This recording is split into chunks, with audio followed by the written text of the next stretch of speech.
So now that we have all that out of the way, let's get to what you've all been waiting for, and that is our webinar, Protecting or Processing a Security Violation, and Mr. Gary Lane. Gary? Thank you, Chris and Rachel. Wow, yikes, security violations, a topic no one likes to discuss or really handle. It's a negative topic, you know. It's not a positive one. If you have a security program, you may or may not experience a security violation in your career. However, some people believe that a security violation could cause you to lose a facility clearance. Some people believe that you could lose your individual clearance. Can that happen? Sure. In my career, I haven't seen it happen too much because of one security violation. We hope after this presentation, you become more comfortable with the process. And we recognize that the goal to address violations is about getting them done timely and efficiently, so we can stop the loss of compromise or the suspected compromise of classified material. My name is Gary Lane. I have processed a lot of security violations over my career. Today, just sit back. It's a lot of information. Don't worry about taking some notes. We got all the downloads for you, all the samples. Let's start with a couple poll questions, if you don't mind. If you would, please participate. First question. Can a security violation occur in your facility?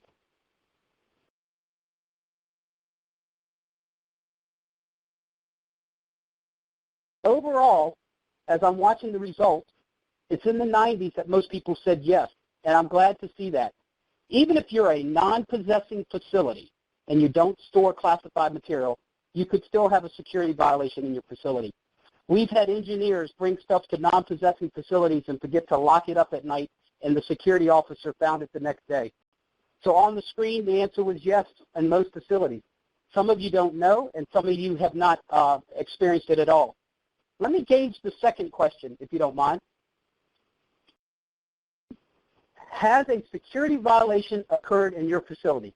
Since you became a security FSO or a security manager or a security person, let me know if you've had any violations. Wow.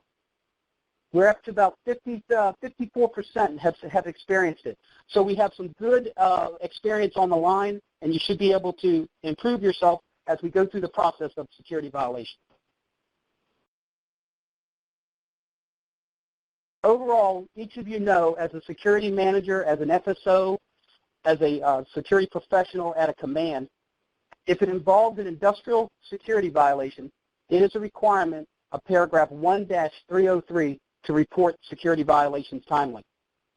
Remember, even if violations occur at government sites or at other facilities or at subcontractor facilities, it is your job as a security professional to report these timely to your cognizant security agency. My goal today, guys, is to review the process of conducting an administrative inquiry. When you hear the word administrative inquiry, think of the word investigation. In other words, take your hat off as the FSO. Take your hat off as the security command post. Put your investigator hat on. So when a violation occurs, you got to act like an investigator. I hope to provide you the timelines that it takes to complete the investigations based on industrial security violations. I also will provide you some sample write-ups as downloads, so it will help you in the future with other violations. And most of all, I hope to give you the tools that will help you complete the violations timely. It is very important, I repeat, guys, very important that you download the examples, the tools, so that it will help you in the future. We have our standard definition of a security violation. It's in front of you there on the screen. As you know, a failure to comply with policy and procedures that could lead to the result of a loss or a compromise of classified information. This definition is pretty standard throughout the Department of Defense. The purpose of doing the administrative inquiry, it's threefold. When you think of administrative inquiry, again, remember the word investigation. You're trying to figure out if classified information was at risk or compromised. Who was responsible for the violation? And most of all, what appropriate actions have you taken to avoid it from happening again? That's the main purpose of conducting this investigation. If you could, please take a second or two and type in some thoughts on what you may think will be some possible consequences caused by security violations. In other words, what can happen because of security violations? Any of you have any ideas? I assume one person said termination of their facility clearance. Some people said loss of clearance, possible damage to national security, compromise of information, disciplinary action. These are all right in line with what the thought process is. Take a look at this screen. What if we had a violation that strategic plans were lost concerning some movement of troops, strategic plans of where we're moving our ships or our subs? We may have a compromise of national security. How about if information about a diplomatic efforts in dealing with other countries? Could it hurt our relationships with the other countries? How about if the location of our warfighters was lost on a computer or even on regular paperwork in an office? You see in front of you all the serious consequences that may occur if we do not handle security violations in a timely and efficient manner. Once a violation occurs, as a professional, a security professional, you must mitigate the risk as quick as possible. Each of you should attempt to answer most of the questions on this slide during your investigation. For example, have you protected the classified information involved in the violation? If the violation just occurred and the material is not protected timely, what can happen? What were the vulnerabilities that caused the violation? Could you correct the vulnerabilities quickly to stop it from happening again? Have proper actions taken place to avoid the incident again? Basically, as you can see by this screen, to mitigate the risk, you must be able to answer the who, the what, the when, the where, the why to mitigate the risk. And as you investigate these inquiries, you will see that you will pretty much answer all these questions. Can you give me some examples of some security violations off the top of your head? Please put them in the box for me.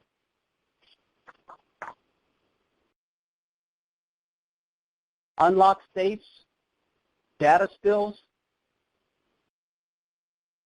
unsecured containers. Everybody's right in line with the different types of security violations.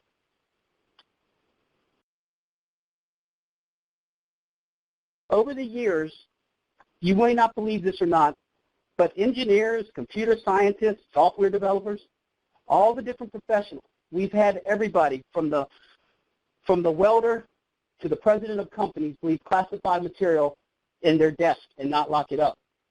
We've had containers left open during working hours and non-working hours. We've had people go into closed areas in skiffs without clearances and the need to know. But as most of you have indicated in the little chat box, one of the biggest violations that we struggle with today in this country is data spills. When classified information is sent over the internet and put on unclassified systems. This happens a lot, guys. In most of our cases, in the violations that we handle, over 65% of our violations involve classified spillages. Now, why does this happen? Most of the time, it's the government and the contractors sharing information, and by accident, material is sent that is classified. But overall, looking at your answers, we are right on target with all the different violations that have occurred. Have you ever tried to fix something at your house and you didn't have the right tool? You try to fix your car and you didn't have the right tool? You must put your hands on these tools to work with an administrative inquiry and doing your investigation. As you can see on the screen, DSS has an administrative inquiry job aid. You can find it in the FSO toolkit. This job aid has great guidance on how to conduct your investigation, what questions to ask. And remember, you don't have to answer all the questions that are in the job aid. The job aid is there to assist you. Appendix B of this job aid provides great guidance and a nice format to write up your reports.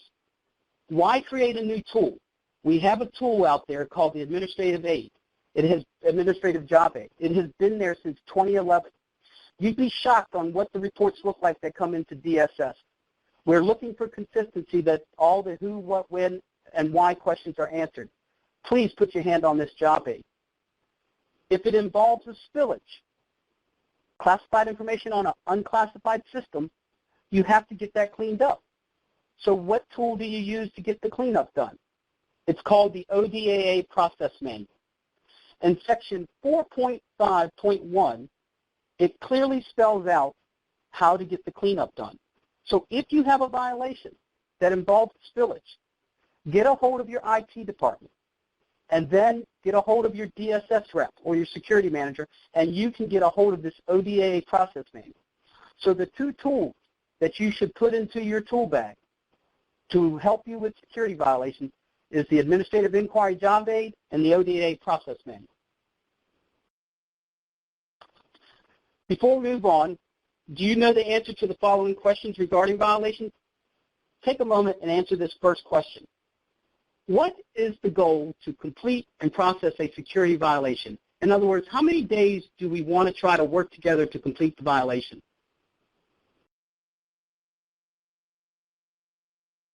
We have a variety of answers. They stem from 3 days to 30 days. No one put 45. The answer is 30 days, and it's business days. Now, we try to get it done timely. If you're at 35 days, 29 days, the whole purpose is to get consistency throughout the contractor world and the DSS world. The second question, how long does the FSO have to initiate the process? In other words, you just witnessed a violation, or an engineer came to you and told you there was a violation. How long do you have to contact your DSS rep or your security department?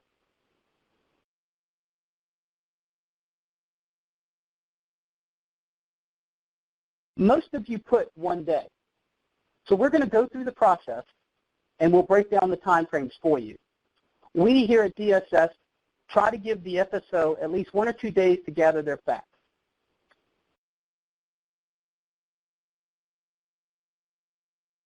As you can see on the screen, this is the security violation process.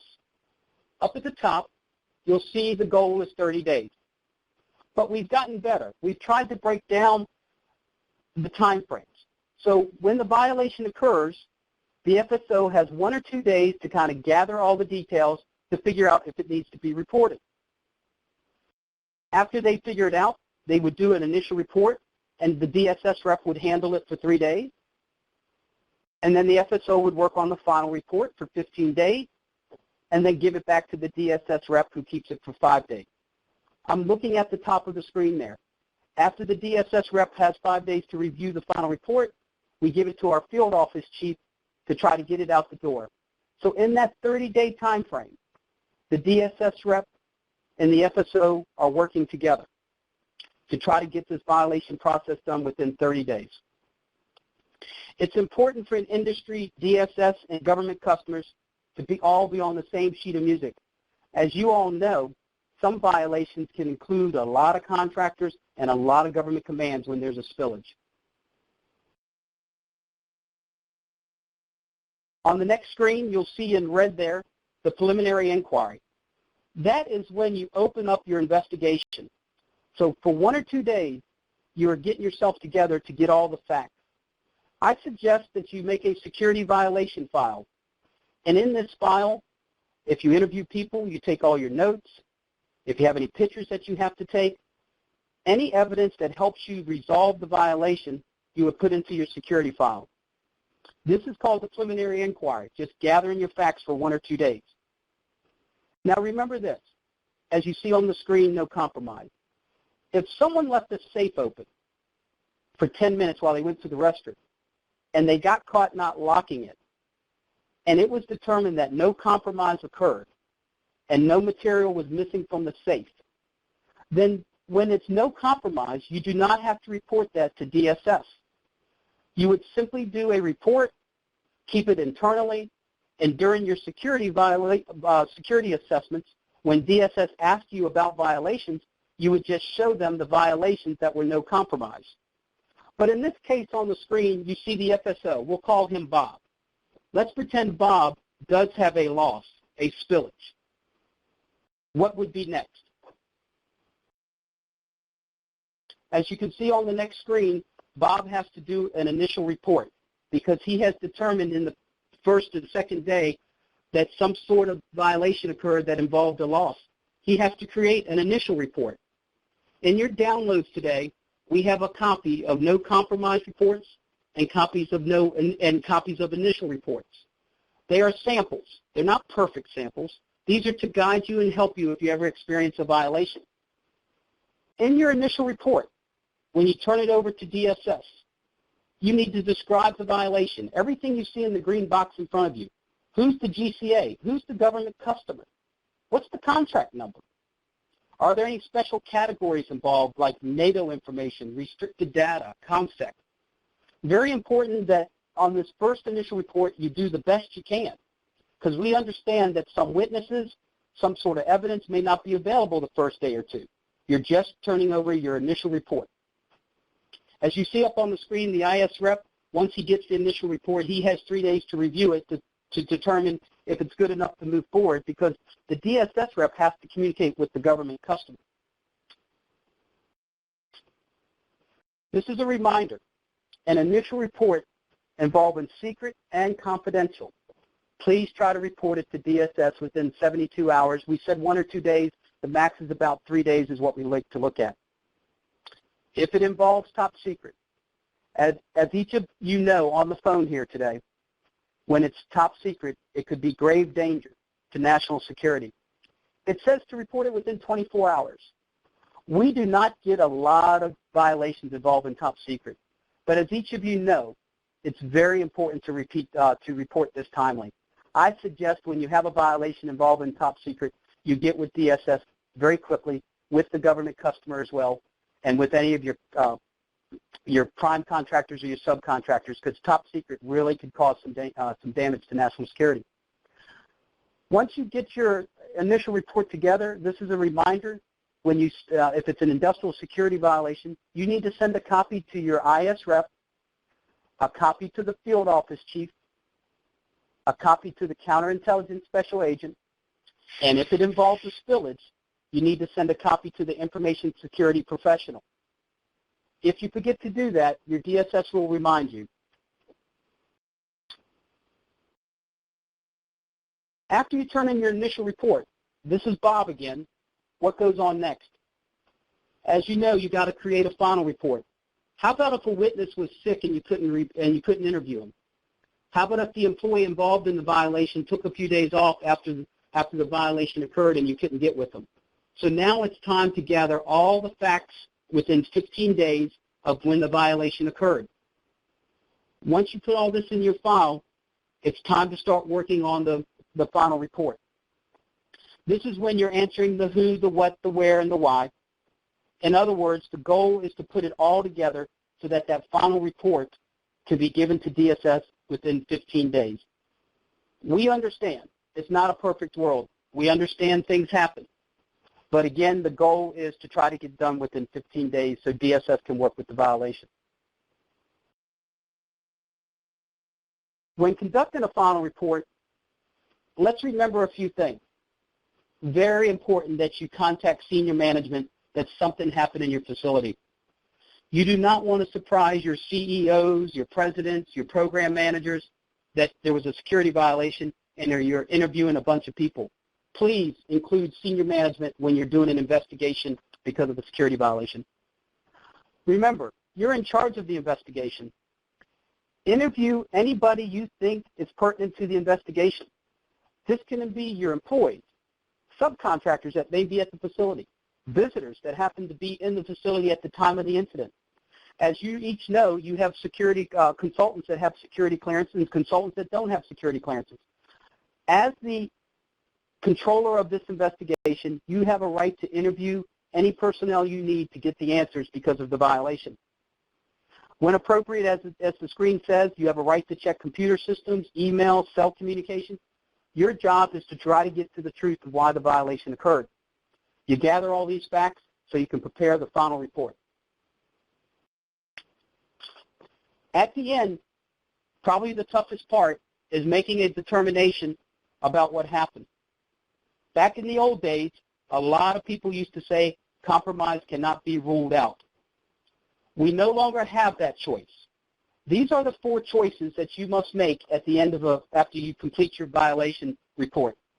Did a loss occur?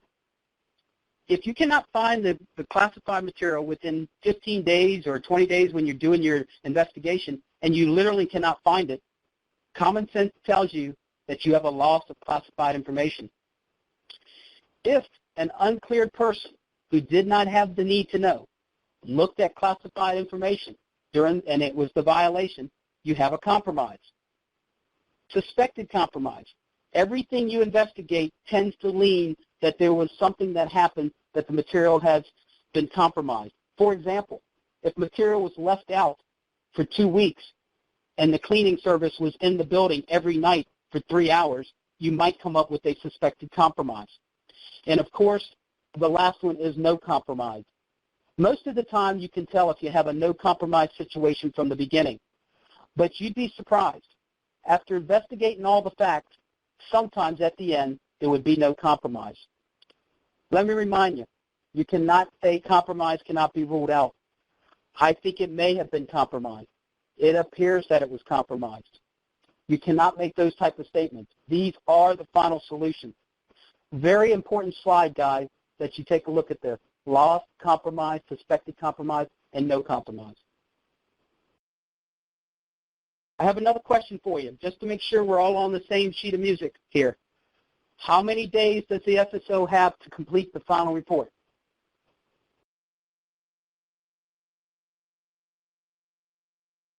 I know somebody's just playing around with me. 95%, exactly. 96% indicated 15 days. I hope we've made some progress on making sure that we're all in this together to complete the investigation within 15 days to give it to your DSS rep.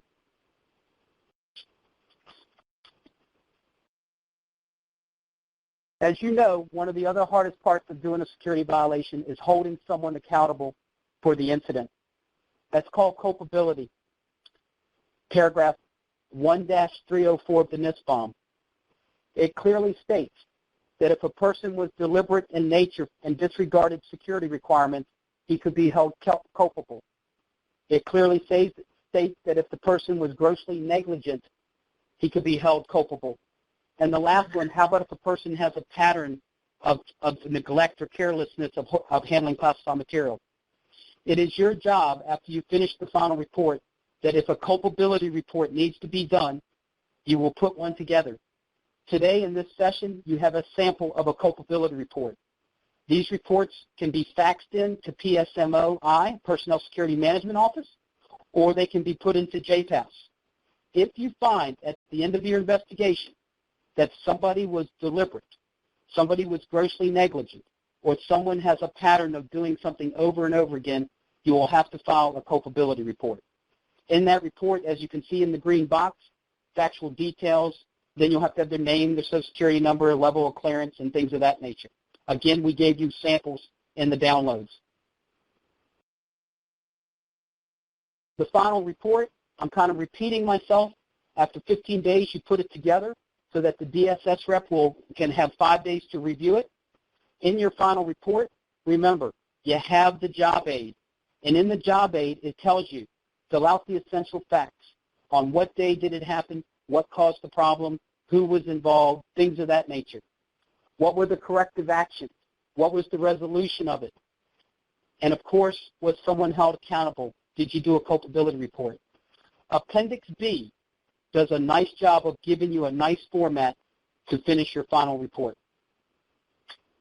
After the final report is done, you see that it goes to the field office chief, and then the field office chief signs off on everything and gets the documentation out to the government customer. What are some of the challenges and reminders? We all know it's very hard to interview your managers, your peers, your coworkers. Engineers have been on the job 20 years, software developers on the job for 30 years. It's tough interviewing somebody that may be involved in a security violation.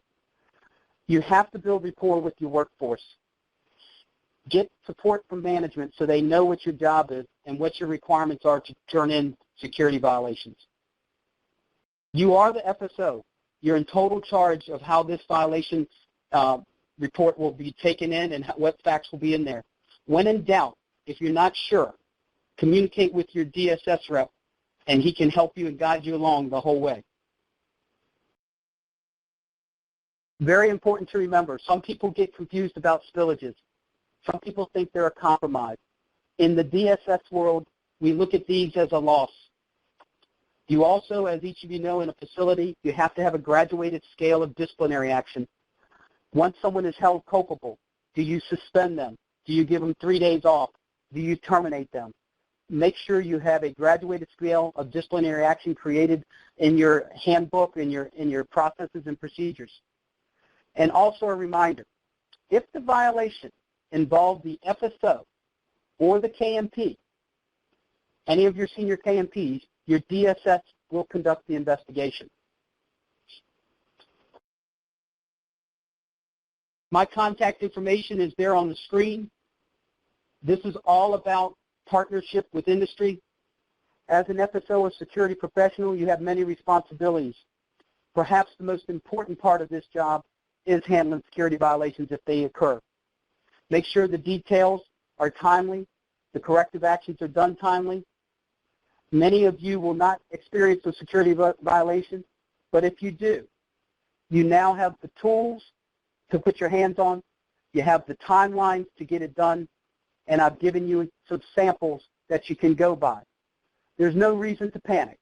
If you just handle the process professionally, deal with your senior managers, and use the tools that DSS has created.